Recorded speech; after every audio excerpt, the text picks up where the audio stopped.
Hey, Hendy here, and welcome to the well-awaited kind of sequel to my Undertale video, the canonical ending of Undertale that I did. If you haven't watched it, watch it before you watch this, but oh boy, I have a lot to cover. Today we're going to be talking about my theories and points and everything about Deltarune. Deltarune is Toby Fox's... Deltarune, of course, being Toby Fox's most recent and current game project, taking place in and around Undertale. Actually, more just around, in a different universe, in fact. Now, before this video probably begins, little warning. I ended up with a bit more to talk about than I thought I would.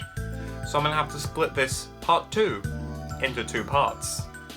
But I'll be releasing the second part next week after this part this week. So no big wait between the two or anything. But today I've got a list of 5 different topics I want to talk about, and next week I've got 4 more. Now I want to state that not all of this is direct theory, a lot of it is sort of brainstorming and will probably have holes in it, so feel free to pick them apart in the comments. And while you're down there, hit the subscribe and like button.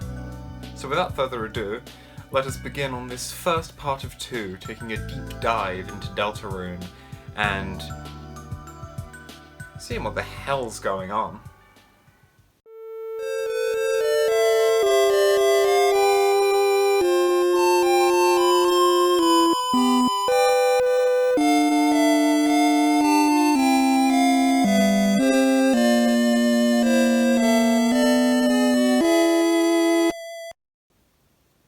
To start things off, I think it is important, even if you have watched that previous video, to reiterate a bunch of the things that I said and expand on a few of them very quickly. The main point of my video was that during and over the course of Undertale, eventually the character Frisk commits a genocide run. It happens in the canon of the game. Eventually, Frisk sells their soul to Chara, and that happens. Now, no matter if the choice was made earlier to erase or not, the world is brought back and Undertale can be played again. However, every time, when finishing this, Chara will take control of the body and... bye-bye, everyone. So basically, that is what I'm stating to be canon, and eventually that gets boring, leading them to erase that pointless world and move on to the next. The next being Deltarune. Now, I also want to be clear that I'm not a big fan of the heavy meta implications of things. Meta commentary is fun. It is inherently interesting and just a bit of a giggle, like when a character points out that they're in a game or something like that. And in some places, it works incredibly well as even the main point. Doki Doki Literature Club executed it brilliantly. But with Undertale and Deltarune, I don't like to think that the existence of a player is an integral part of the lore. I like to think that we play as Frisk, but all of the things referring to us controlling them are nothing but a nod to the fact that it is a game. I like to very much keep this all confined within the game itself and not jump out into any craziness of, oh, look at this. You, in real life, do this. That means you are... Sans? So yeah, none of that. I'm kicking that away. Yes, it brings up some holes kicking that away, but I want to kick it away because I do. So keep that in mind as we move forwards.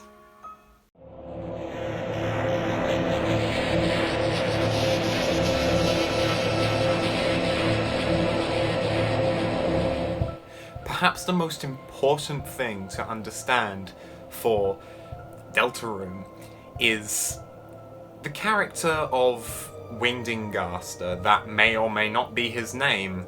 That's the name we've given him. He has not had a full sort of entrance. He's not even technically a character. This guy, we've been calling him This is Mystery Man. This could not even be Gaster. The guy could not even be called Gaster. We don't know. And that's what makes his character so intriguing. Now, Toby Fox has made a fantastic job of leaving just enough to get everyone grasping for more, but not enough to give any definitive answers. It's mostly left to your own interpretation.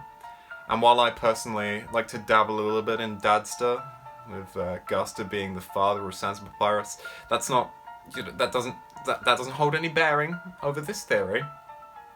And I am just going off what we know, with Gaster as the royal scientist before Alphys, who fell into his creation and was scattered across space-time, universe, etc. Now, we don't even know what his motives could be.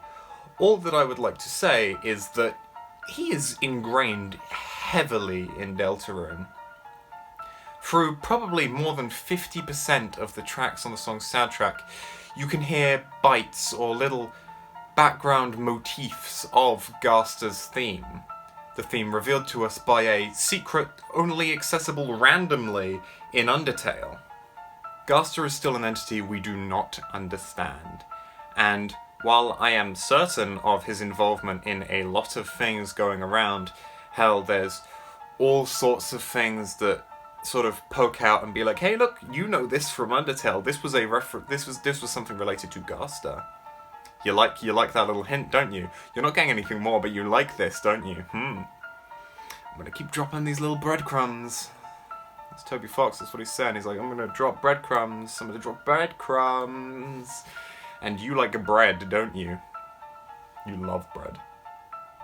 The most important understanding, possibly, is that when Toby Fox released both Deltarune's Chapter 1 and 2, the Twitter account that announced it changed to 6 black boxes instead of letters. Now, these could very easily be filled in by Gaster, and the majority of people believe they are, myself included. And the first theme, when you get into Deltarune, when you're speaking to someone, you don't know who you're speaking to. This is again assumed to be Gaster. His theme is very prominent in this. The song being called Another Hymn. I would like to briefly mention that it's possible this could have something to do with Asriel. It's another 6-letter name, and his theme was the name of Asriel's theme before, so referring to someone as him sort of keeps that going, but it's probably Gaster. That's more likely.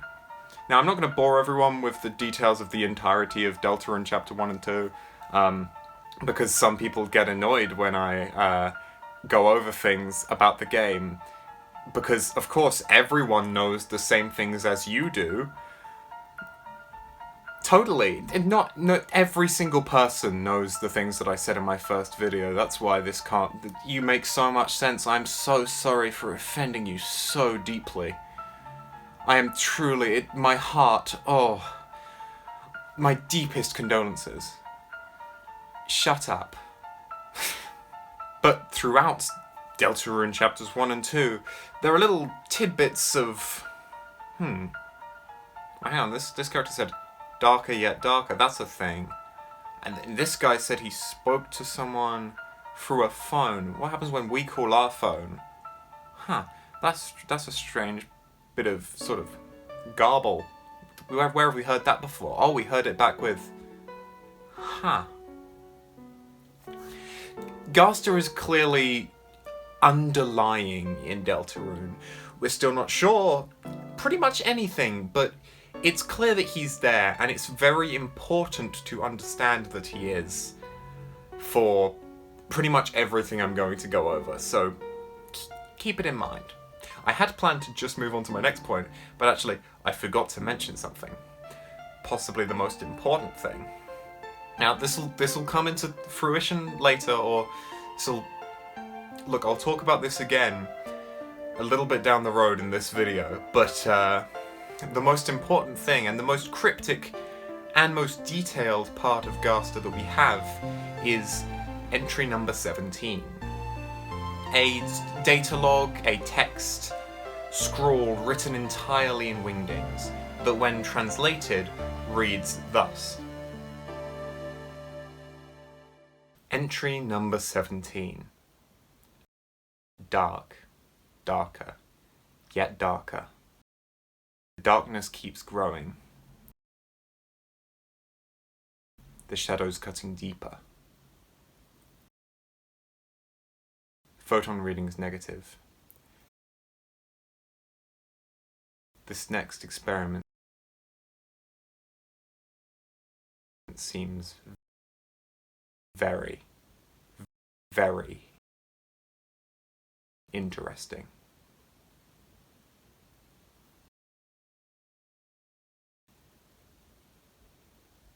What do you two think?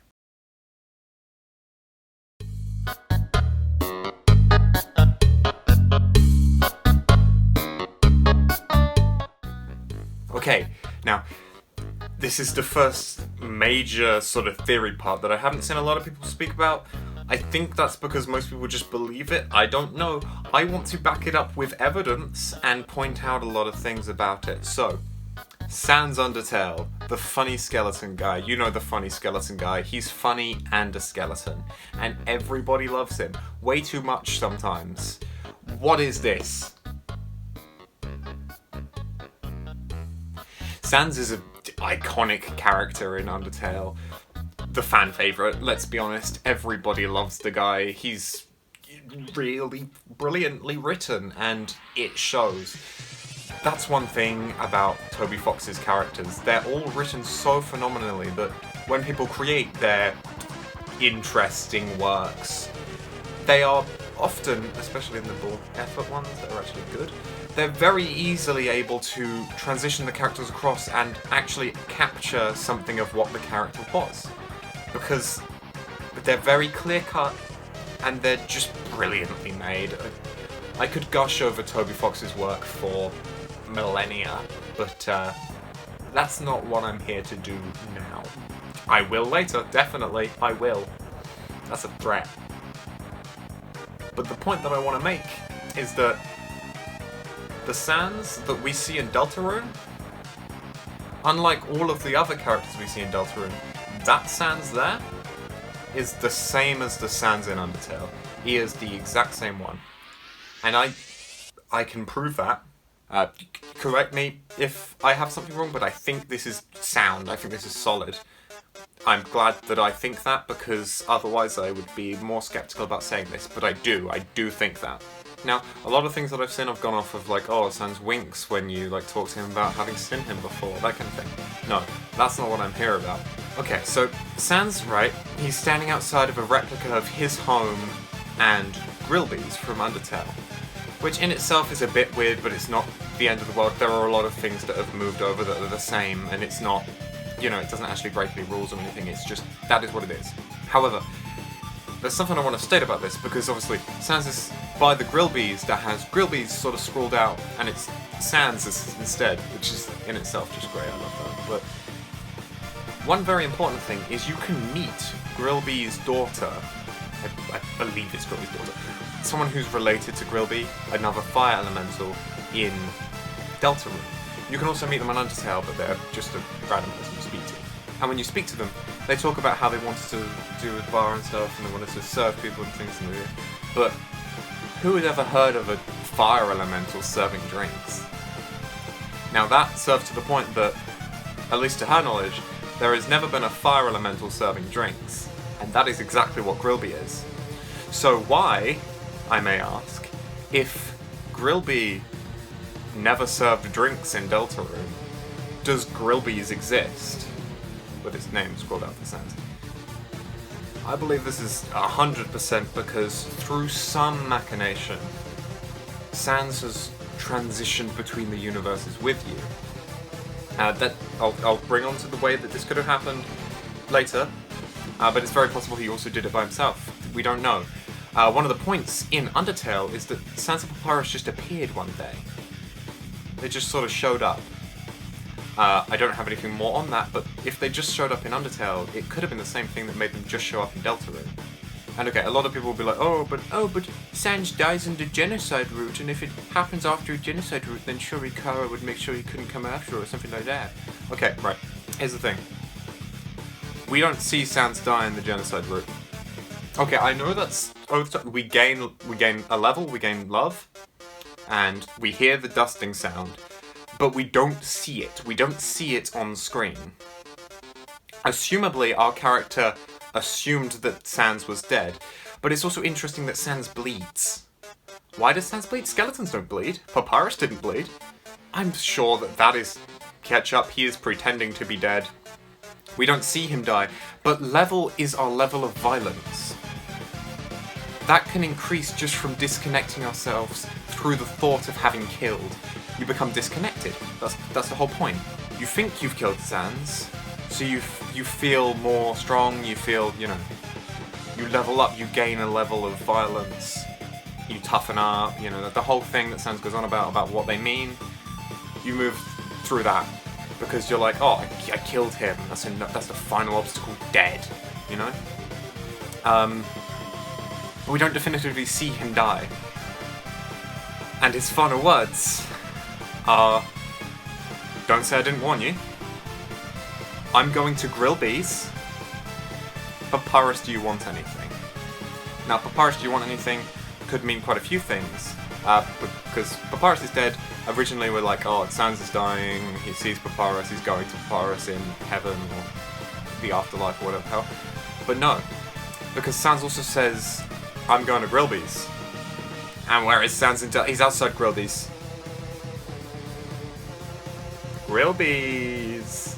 And just one thing that I find very interesting in Deltarune and annoying, we have seen pretty much every character from Undertale, like every main character, but we have not seen Papyrus.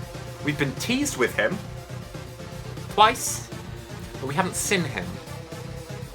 Now, I don't know what this means, but I think it means something big. Sans is always there telling you, you gotta wait a bit and stuff. There's the distant trousel of bones, but Papyrus isn't there. Where is he? We'll have to wait to find out.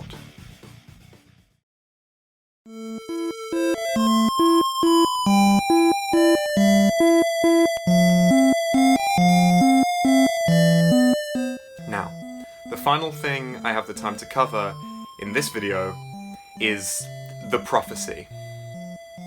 This prophecy is spoken to us by Rausai upon our first arrival into the first Dark World. And a lot of it is just sort of jargon and stuff like, oh, this will happen and it'll be bad. But there's 2 lines of it, which are, strangely, the last 2 sections of this video. That's crazy. Which I want to take a big look at. The first one being, 3 heroes appeared at World's Edge, a human, a monster, and a prince from the dark. Now, it is assumed, and is directed by the actual prophecy and the images, that this is Chris, Susie, and Rausai. Chris being human, Susie being a monster, and Rausai being the darkened prince, or the prince of the darkness. It fits in that set, and they're like, yeah, we're those heroes. Let's go, let's do this, woo! But it says these heroes appeared at World's Edge. What does that mean? More specifically, they appeared. Now, I have 2... What are they? That's 4. And that's also 2 theories here. And they are both possible and somewhat likely. But I want to chuck them at ya. First one. It doesn't fit with the whole... Both of them have massive holes, by the way. The first one does not fit with the human monster and Prince from the Dark. And that would be that Gaster and 2 others, one being Sans, because Sans has to get some way here. Again, it could just be something of his own, but I think it's probably related to Gaster, if nothing else. But I spent way too long thinking this was the only theory, that Gaster had brought Sans and a second mystery person with him to this world, and they were going to try and stop Chara, Frisk. They were going to try and stop you. and Chara as well as you. But then I thought of this second one, and it kind of makes sense. You see, in the Twitter posts leading up to Deltarune's release, someone was being spoken to, and they were told to reveal the Deltarune, etc. And then we were greeted with Deltarune, and you open the game, yada yada, you're in. Now, since we've established that this Twitter name was most likely Gaster, I think it's very possible that the ones who were brought here by Gaster are Frisk and Chara. And this does fit. You see, Gaster is a monster, Frisk is a human, and Chara is a prince from the dark. Chara was adopted into the Dreamer family, and was like a brother to Asriel, the true prince of the underground. Therefore, Chara would be counted as a prince. When I thought of this, I was like, yo, that makes perfect sense, this is brilliant. But that means that Gaster's on our side, which again, we don't know Gaster's alignment, so that could be entirely possible. And then I was like, yeah, okay, that sounds, that's very interesting. And I went through it and I was like, yeah. Unfortunately, there's just one problem. And that's the second line that I want to talk about from the prophecy. That line being, to banish the angel's heaven. Now, the angel was prophecy in Undertale. Someone who had sinned the surface would enter the underground, and the underground would go empty. Now, I love this prophecy because it's so open-ended, and it works perfectly with the roots. The underground goes empty either way. If you free everyone and everyone makes it out, or if you kill everyone and no one makes it out, the underground goes empty. But the important thing is that Frisk is the angel. So that brings us to the point of the angel's heaven. Now, the angel is very heavily sort of imaged and stuff in the Deltarune. I think you could see it as a form of an angel. The problem is, if the three heroes arriving at World's Edge to banish the angel's heaven are Gaster, Frisk and Chara, how is Frisk banishing their own heaven? If this world is their heaven, their paradise, then what's going on? Again, we can think of it about it just for a second, okay? From a meta perspective. Okay, and this isn't part of the theory, because I don't want meta in my story, please. Like, properly, get out. But we could take it as, for Undertale fans, this game is heaven. This game is a paradise. And we have come to destroy it. Possibly? Huh? But, yeah, that's all I have time for this video. Please stick around for the part next week. I have the final things, and I'm also going to be talking in depth on what I am fairly certain will be the continuation of Deltarune in Chapter 3, what's going to happen, some possibly major story beats, and also a couple of other things I really want to talk about. I'll leave those till next week. So, thank you very much for watching. Comment, leave a comment. I will be there, I will talk. I love this stuff, I love talking about this stuff. We can have a little discussion. It'll be great. Don't be like that guy though. Don't tell me what to do in the video. Sod off. So please, if you've enjoyed, if you agree, if you disagree, whatever, head down, give it a like and a subscribe and a comment. Any interaction helps me so much and pushes everything out further. I can't thank you enough for all of your support, and I will see you again to finish this off next week. Thank you very much. I'm looking forward to all of your responses to this, and I'll see you then. Goodbye.